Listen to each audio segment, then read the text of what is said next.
USC's Office of Multicultural Student Affairs invites civil rights photographer Cecil Williams to uncover hidden truths of the civil rights movement.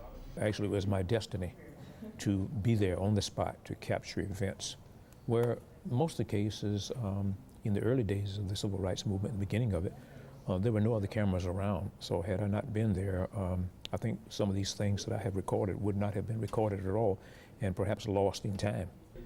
Williams was involved in covering the movement as well as being an active protester.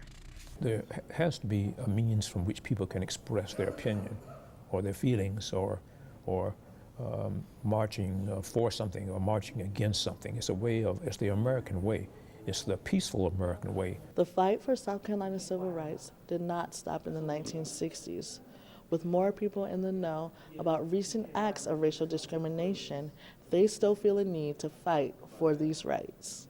USC student Claire Randall thinks protesters are necessary to spark change. I think always tragedies catalyze protests more than anything. And so while, that was very tragic, and it shouldn't have to come to that where we have a tragic incident that happens and then change happens. In November 2015, she helped co-organize the 2020 Vision, where USC students demanded school officials to address issues concerning minority groups.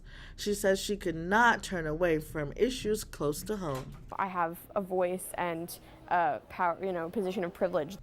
Over a year later, the fight for civil rights has not ended. USC hopes this month of events will be a step toward inclusion. For Carolina News, I'm Jessica Jose. Sherry's photograph. This is my